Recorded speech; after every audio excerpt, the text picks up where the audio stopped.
Hello, everyone. How are you doing? I hope that you guys are doing amazing. I am so impressed that I made it on time. I was so nervous about, oh, hello, Cleo, about making it on time because we had extra Christmas tonight. And so tell me how your holiday plans have been while I tell you my evening's escapades. So we get done with dinner or early lunch dinner, then we drive to go get the boys from school, then we drive immediately from the boys school all the way to Sand Springs, which if you guys didn't know, Sand Springs is like 35-40 minutes away from Broken Arrow, to go to Christmas. Got there at 4:30, then left at 6, got here, then I put Nick to bed, and then came downstairs right on time for book club. Like, I don't know what magic was concocted tonight. Oh, yeah, you can see that Nick did not even realize that Nick slobbered on me. Guys, this is just mom life right now. I hope that you guys are highly entertained by my escapades for this evening. But we are here and we are happy, and I'm so excited to see all of you guys. We've got, hello, Cat Reeds. We've got MB. Hello. Hi, Alicia. Hi, Marilyn. Renee.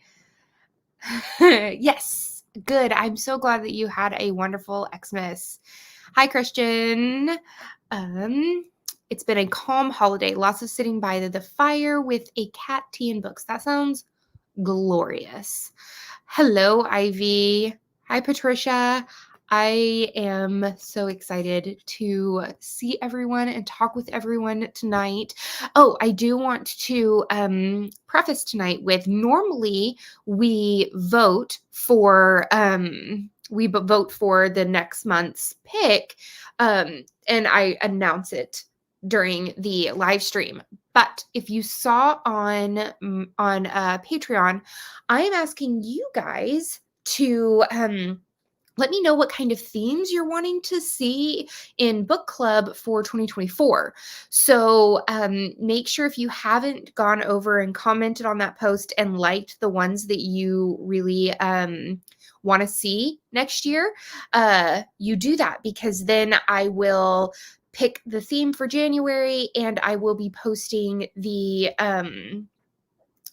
3 picks for January's book, and we will know what it is before January hits. But I wanted you guys to be able to have a little bit more say in like the different types of themes that we have. So, hey Heidi, how are you? Ow, stop biting me. She keeps biting me. Christmas Eve and Christmas went well. Got some new clothes, shoes, and a backpack.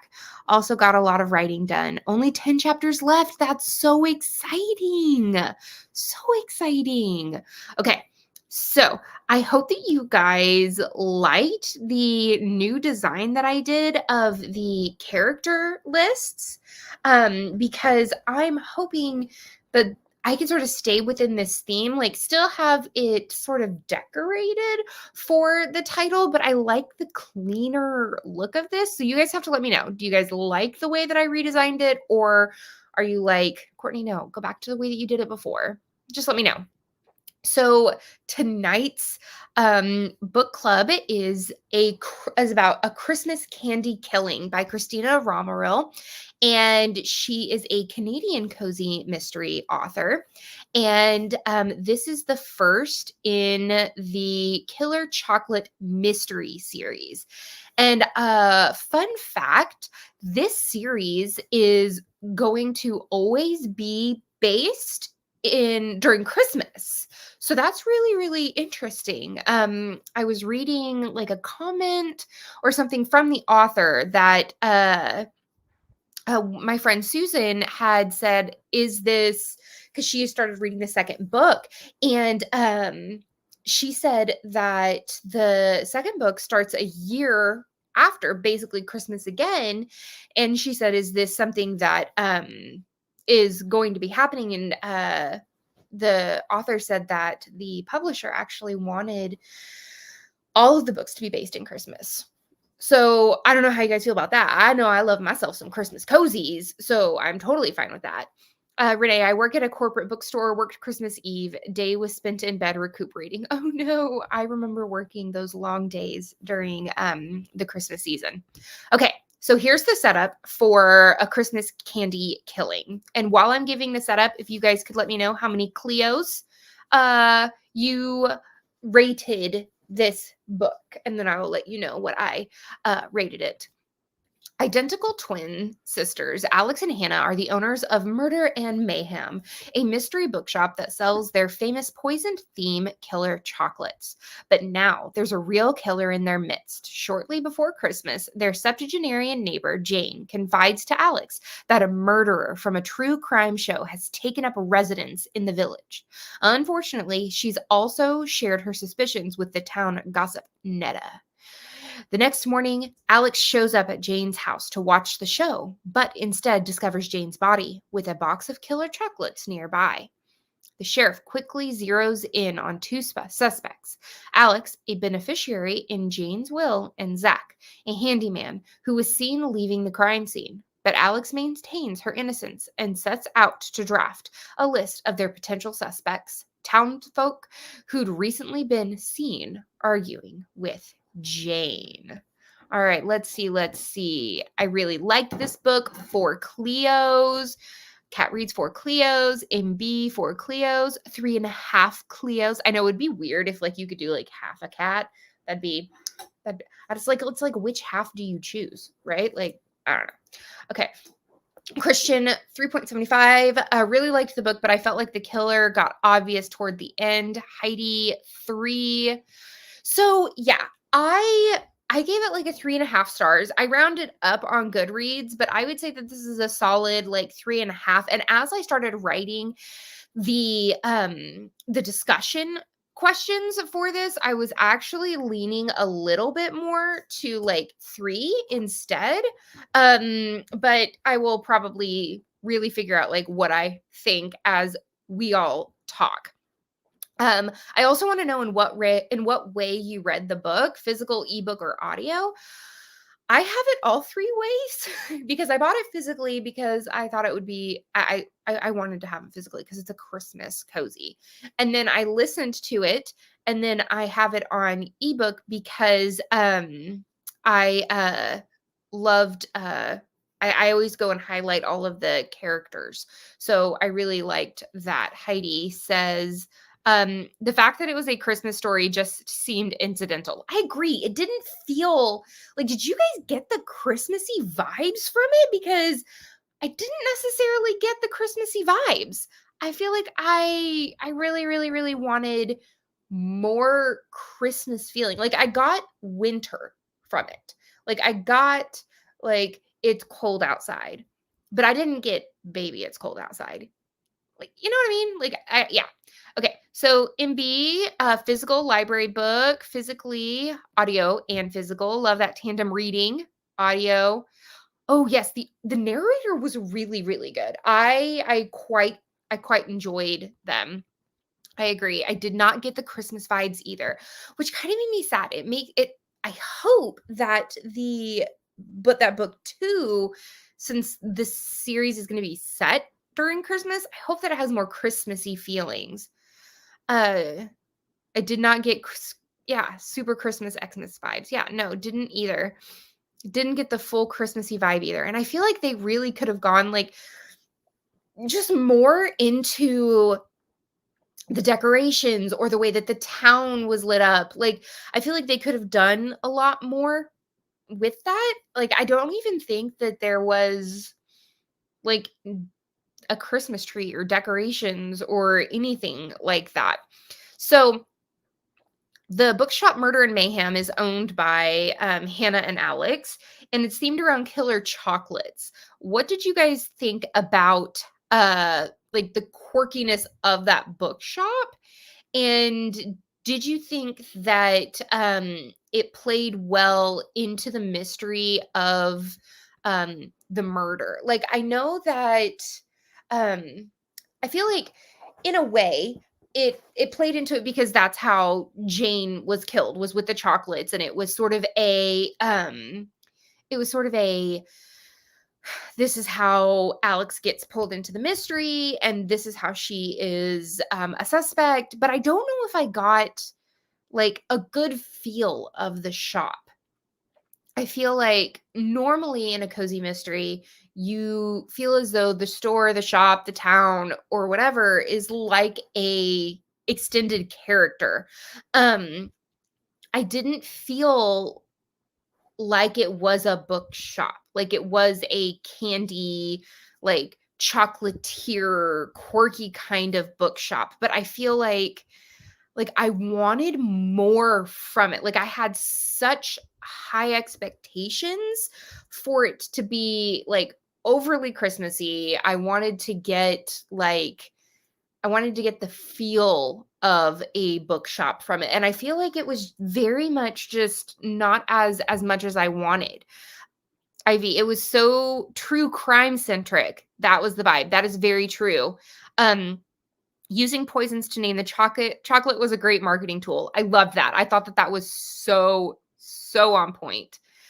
I felt the bookshop was secondary and thought of it more of a candy store. Yeah, I agree. Like other than the fact that the very first chapter is set when Alex is like ending the end of the year book club, like that was the only time that I felt as though it felt like a book club, like a bookshop. You know what I mean? Um Christian, I think the setting was set at Christmas because it helped with the background. Like the snow was used to help the murder and catching the killer at the reveal. Plus, the plant had to be plus the plant clue had to be done. Yeah, I can see that.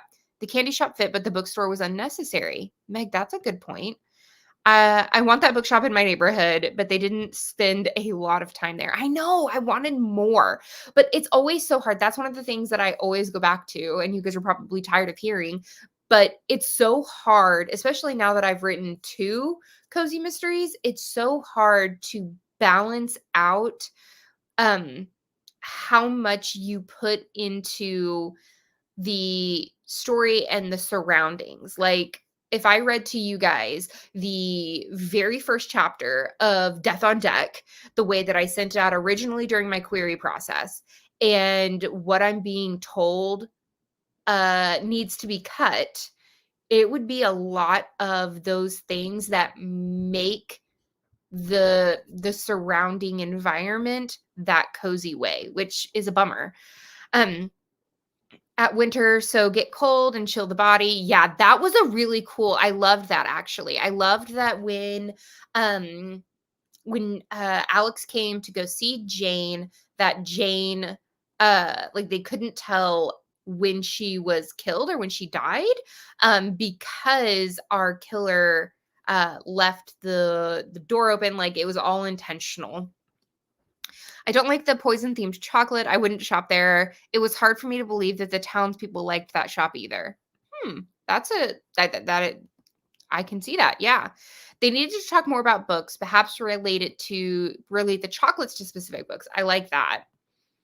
I like the candy and bookshop idea, but it seemed like it would be better set at Halloween. The true crime aspect was more of a focus, which let's talk about that. Like it feeling more like a true crime, like Ivy and Christian said.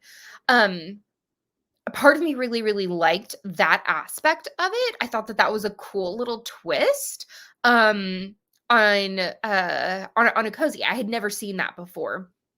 I enjoyed that aspect of it. So we have um we have our main character Alex who's being told by Jane, like, one, I am very upset and sad that Jane got killed. Like, why does my septuagenarian character have to be the one being killed? Like, that's not cool. That's not okay.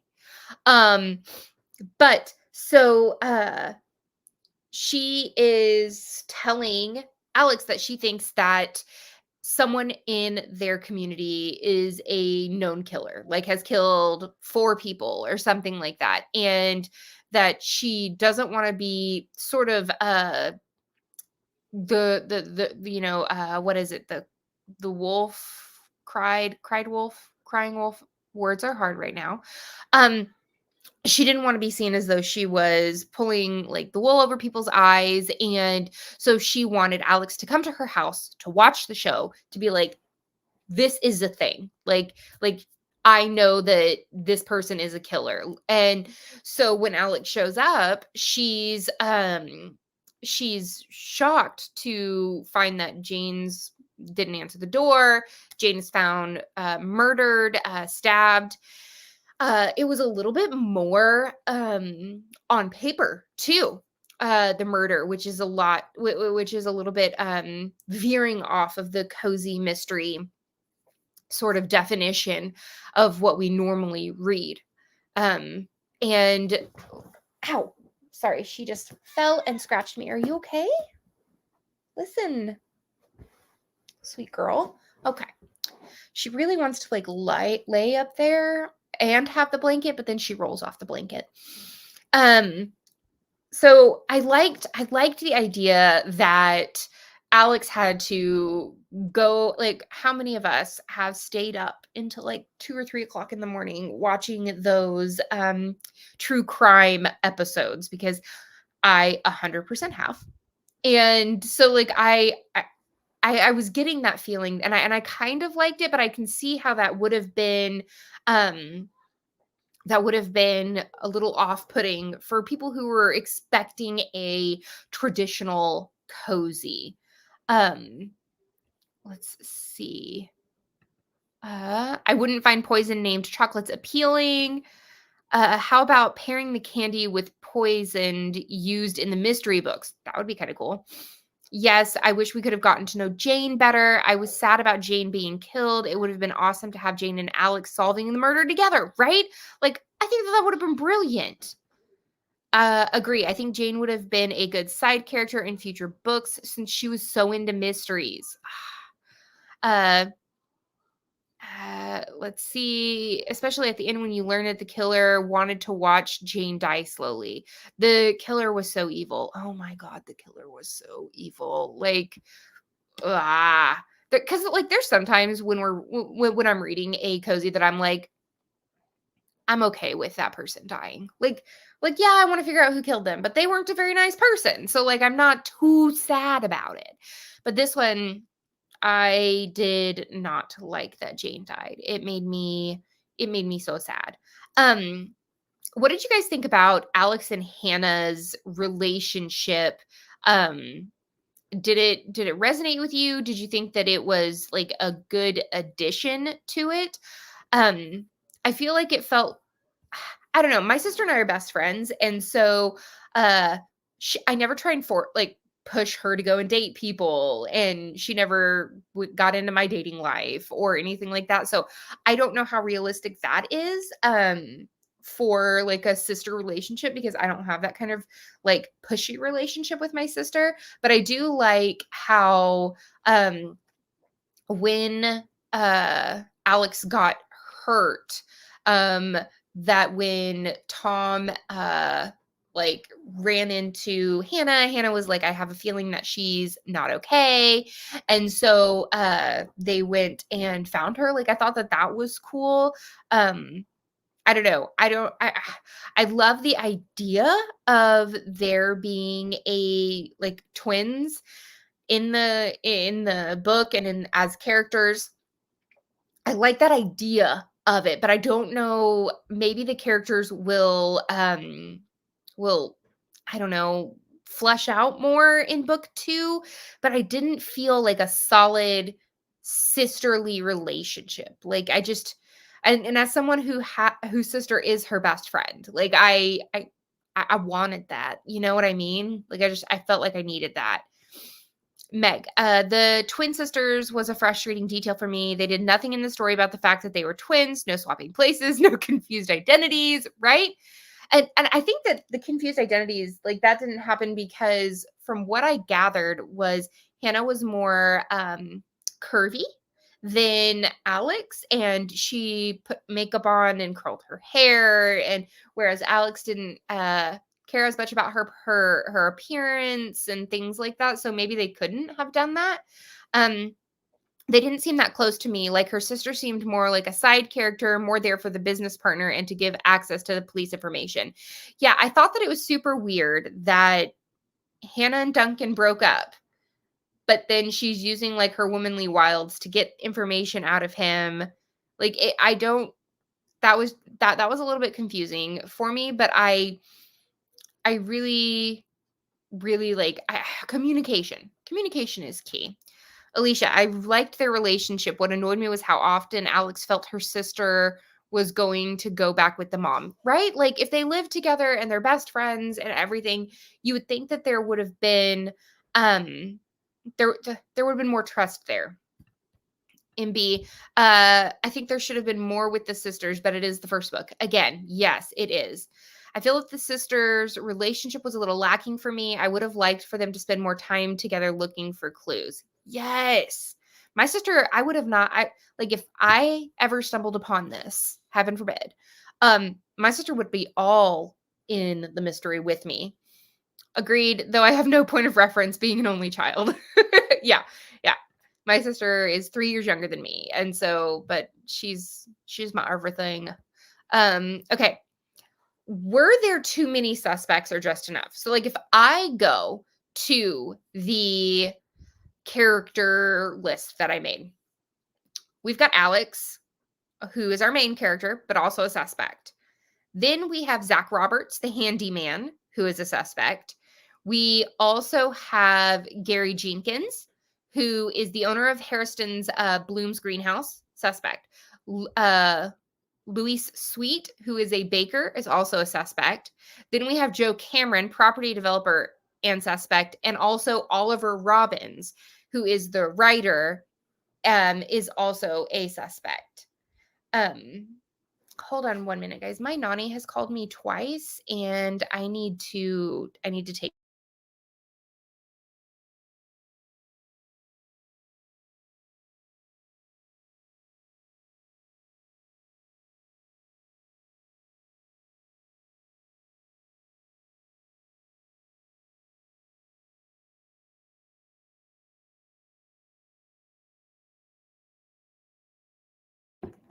I'm so sorry, guys. If you guys had seen my post on Instagram, my nanny is she's very sick, and so anytime she calls, I have to stop what I'm doing and answering. So thank you for being patient with me. I very much appreciate it. But what are your guys' thoughts on the suspects? There were just a lot. Like as I was listening to the book, I even got overwhelmed by how many there were. And then I was also, as I was going through and highlighting, um, I needed to go back and like recheck my I'm so sorry, guys. Nani is calling me again.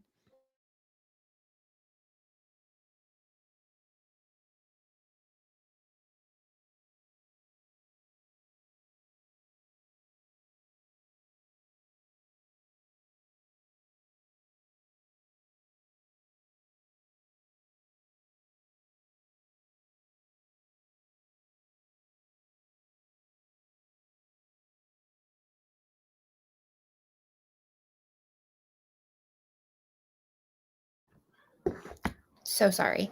But yeah, let's see. Too many suspects and too hard to keep straight. Felt like Alex had to go around in loops for days. Yes. Yes. Ivy, I don't think that many suspects were needed. Agreed. Oh, thank you so much. Thank you. I really hope that she feels better too. Interesting way to introduce townspeople, but they didn't all need to be suspects. I agree. Like I do love having a good group of I love having a good group of our townspeople, but I feel like normally you don't need more than 3 or 4 potential suspects in a cozy mystery. But it just felt like a lot, a lot. Um Christian, I think since it's set in the town and not in an isolated location, there was a good list of suspects. But I think towards the end, it seemed like a giveaway that the killer wouldn't be on the suspect list. Yeah. Yeah. I will say that I did, oh no, we'll get to that. We'll get to that. We'll get to that. So who was who was your like who done it? Like who did you think the killer was at any time during the book? Did you have to like change your guess? Like I want to know, did you guess the killer? I think that for the most part, I really thought that Gary Jenkins, the owner of the Hairston Blooms and Greenhouse, I felt like he had um the most motives, like with the having to rebuild part of his greenhouse and like being angry with uh Jane about those things. Like I felt like maybe he could do it. I will tell you that I did not suspect Yvonne until way later into the books. Um, so that was something. Uh, Even there were a lot, mostly got ruled out early. Yes, they did. They did. I usually think six suspects is a good amount of suspects in a cozy. What do you guys think? Um, there's always as long as it's written well, I don't see why that would be an issue. um let's see. So yeah, I want to know, did you guys guess who it was? And were you surprised by sort of the twist at the end? I feel like I was really not like really surprised, but like I was also kind of like thrown off by, she is just like all over everywhere tonight. Um, I feel like, no, don't eat the plant. I know, buddy. I know. I know. Um, I feel like the like I didn't like Yvonne to begin with, like in any way, shape, or form. I thought that she was pushy and nosy and a busybody, and that she was entirely too entitled. But I also thought that she was going to be like the Richard Lord of the series. So like in Ellie Alexander's Bake Shop Mystery series, Richard Lord is like this annoying guy. Like I you can't stand him. You love to hate him. Like I thought that Yvonne was going to be that character for the series. So I think that's why I did not even really guess that it was going to be her, because I thought that she was going to be a long-standing character that like I wasn't going to like, but like that I loved to hate, is how I thought that she would be. So I was surprised by Yvonne being the killer. He was my initial suspect too. Greenhouses are marvelous places to gather poisons. Yes. I thought it was everyone but Yvonne, right? I was surprised at the end, but more for the evilness of the killer. She was a piece of work. Thought it was Joe, but I never guessed correctly. Same on the greenhouse suspect. I hoped it wouldn't be the neighbor. I know, I did not want it to be him either. Love the Richard Lore comparison. Yeah. In the beginning of the book, I had no clue. I suspected the love interest for a while, but I figured it out about 66% through. I think the end part with the Christmas tea with the killer was not. Yeah. I really or was needed and made it obvious. I was surprised at how evil she was though. Like I mean guys, like she was hardcore evil. Like I guess I did not expect her to be so vicious. So Jane had seen a crime show where our killer Yvonne is it's like one of those like 50-60 minutes like killer at large still, where she had killed like her first husband had cancer, and she didn't want him to suffer, so she killed him off. So I thought at first I was like, okay, like I can sort of like maybe see where you're going with, but then like her next husband just wanted her to be a stay-at-home like wife, and she didn't want to be a stay-at-home wife.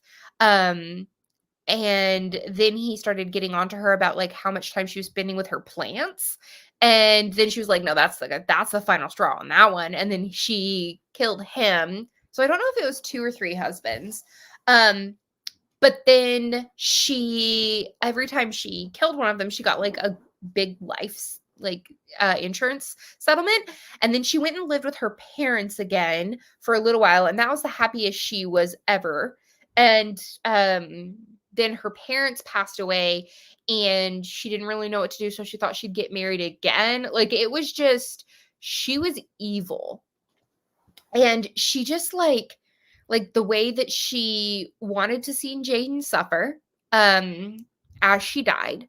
The fact that she like shoved what was it? Netta down the stairs and killed her. And then like the ways that she like when she said um to Alex, either you're going to drink the tea and I'm going to watch you die, or I will stab you and watch you die. Like, I just was not expecting that at all. She was, oh my, she was a piece of work. She was like, oh my goodness. Um, so are there any standout moments or scenes that made you go like, wow, or oh no? As you were reading the book. I will say that there was one character that like I rolled my eyes at the most, and it was Penelope. Like every single time Alex visited Tom, the pastor, her love interest for the series, Penelope would just like show up and just be like batting her eyes and trying to give him frozen food that wasn't cooked well. And it just like it she just cracked me up. I could not get enough of her. She was just hilarious. And I don't know. I know that she would probably be annoying to a ton of people, but I cracked up every single time she was on the page. And to find out that like she kept like she's been divorced, what was it, like twice, 2 or 3 times. Like the first one, I think that her yeah, she got divorced. And then the second one she said didn't count because she didn't realize that her husband was married to 2 other women. And I was just like, "Oh my god, like my dude. Oh, girl." I could not stop laughing. She was very dedicated to her craft of murder. Penelope was hilarious. I've known a few Penelopes in my time. Uh, I loved when Penelope threw Alex under the bus as a suspect to Tom, right? Like she was trying her best to be like, oh my goodness. She really, really wanted Tom. In all honesty, she just really wanted anyone that would like look at her. Like I feel like that's just she needed to have that someone.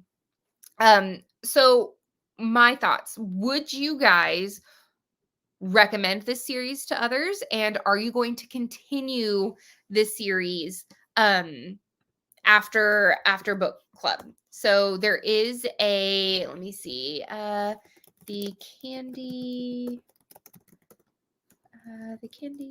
killing murder. I'm trying to bring it up. There are 2 so far out. I think that the second one just came out. And it is hold on. My computer is being silly. There it is. The next one, the cover is adorable. It's called A Nutcracker Nightmare. And it looks super, super cute. And I think maybe we'll get more Christmas in the second one. I'm not quite sure. But are you going to continue the series? It had to be Penelope that Gary was complaining about wearing inappropriate shoes, right? I think so. That part when she found the basket on her doorstep after Jane was killed, and I think Netta too, but not thinking it was poison. Alex kind of seemed naive at times. Penelope gave Blanche Devereaux vibes. Yeah, I need to read it at least one, or I need to read at least one more. Good to know. Yes, both to recommend and to continue. I would read another. Nice. I'm open to reading it. Heck to the yeah. So I'm going to present real quick. I want to share this screen here. So if you guys saw on our page here, I have a whole entire list for 2024 themes. And I want you guys to help me pick. Here are some themes that we've had in the past. And I want you guys to let me know in the comments what you want to see more of. So like I've had 3 people comment so far. We've got Christian who said Senior Sleuth are always good, so is Magical and New Beginnings. Lauren said Senior Sleuths, Magical and New Beginnings. She'd like to add humor. And then Mary Lou says magical, middle grade, and senior sleuths. I agree with humor too. And the comments that get the most likes and hearts, I will make sure to incorporate those in there. I think that you guys would really, really enjoy that. But make sure that you guys go through and make sure that you're going and voting and looking at those things there, because I really need your guys' opinions on things. And B, I'll probably read the next book since it is set where I live now. That's awesome.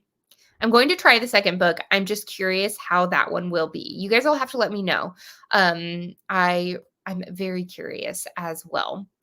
But once I get a good list of things for next year's themes, I will post what January's theme is and the polls, and then you'll have this Friday and Saturday and Sunday to vote, and then the voting will close, and the book for January will be picked, and then we will be back to our regular scheduled book club where we will talk about the next book at the end of the live stream, and it will go back to our regular scheduled book club. But I wanted to get your guys' opinion on all of those things as well. But I'm gonna let you guys go for the evening. I hope that you all have an amazing end of the year. We are almost done with 2023. If it was a hard year for you, I hope that 2024 is gentle with you and gives you grace.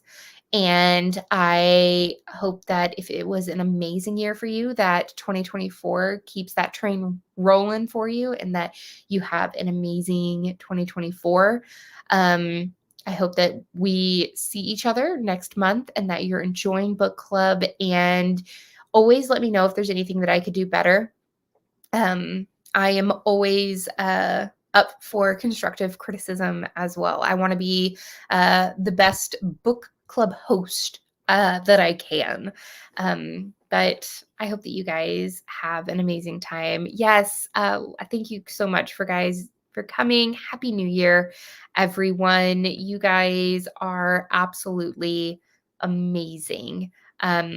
We will see you in 2024. Bye, guys. See you next year. I'm funny.